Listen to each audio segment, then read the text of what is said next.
We're here in the automotive hub of India, that's Pune, and to talk more about a very, very interesting launch of the Chetak 2.5. It comes at a very opportune time for Bajaj Auto, where they've already secured 20% market share and more in some months. But what does the future hold? We're now being joined by the third generation of the family, Rishab Bajaj. He is, of course, the son of Rajiv Bajaj and the grandson of the great Rahul Bajaj. Thanks so much, Rishab, for joining into NDTV Profit. This is your first interview, so thank you so much for speaking to us. Firstly, what has been your journey here at Bajaj Auto? You joined 4 years ago. How has that journey been till now? So that journey, I would say it's been a very interesting journey. I've had the privilege to see and learn a lot, which is what interests me. I'm a mechanical engineer by education. So I started my journey like my father and like my grandfather from our manufacturing facilities. I started with Chakan, which was not there at their time when they were my age. But yeah, so I started from the grassroots like they did, and I've had a great journey until now, I would say. Largely the biggest part of working in the last 4 years, the big change has been electric vehicles. Is that something that you started on with over the last few years, and is that something that's a very big pet project in the sense for you?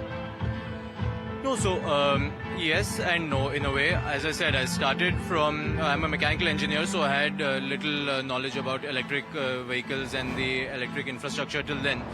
EVs were also very nascent in 2021. Now they have started growing, and when I had to make a decision, where I wanted to go and how I wanted to proceed, there's only that much that can change in an ICE setup which can be there, which has been there, if I may say, for hundreds of years now. So I think EV was something which was growing. It's changing every day. I can see, having worked on it every day, how much it has changed. So I wanted to do something, contribute and learn while doing that. So I think that's why I chose EVs. The big change over the last 2 years has been Bajaj's ascent to the top. You were number one actually in the month of October and November as well. Now in the top two for EV market share, of course.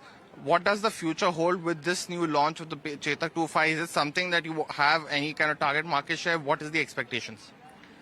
No, so I'll answer your questions from the latter to the former. So we don't have any targets. We want to put out a product which we feel will help us get to where we want to be, which is obviously number one. As you said, it's very tight between 1 and 2.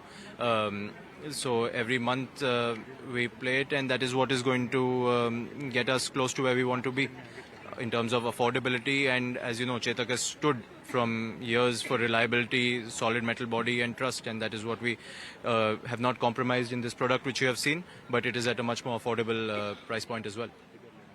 We've seen that in terms of for Bajaj specifically in EVs, there has been a threshold in the market that 1 lakh rupee you will get a lot to offer. You've decided to go below that, and I think you're the first ones in that line to do it in terms of a sporty, more younger scooter, but also at a very attractive price point.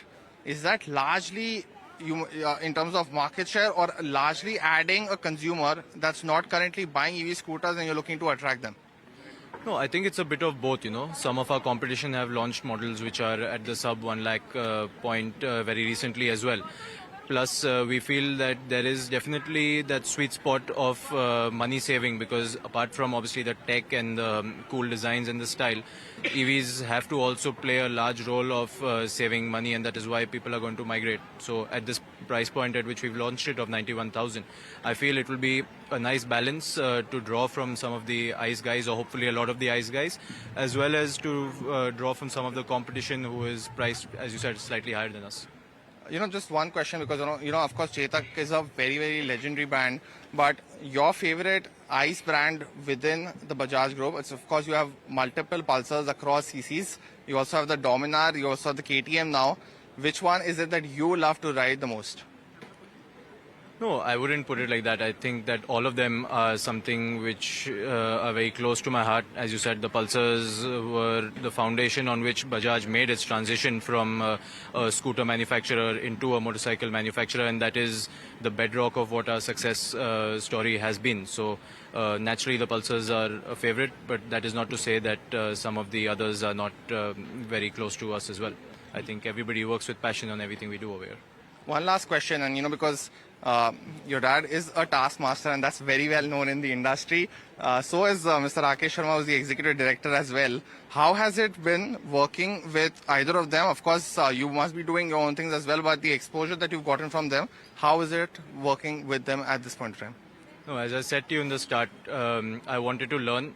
Most of the people who have mentored me have been here for 40 years and I've been here for 4 years. So there's a lot to learn, there's a lot to experience, and they've been very forthcoming. I can always reach out to them, and it's good to have those kind of hands backing you up from the back always. Well, Rishabh, thank you so much for firstly, speaking to us at NDTV Profit. We wish you the best. Look forward to a lot more conversations, but that's all the time we have on this very special conversation on NDTV Profit. Stay tuned for a lot more.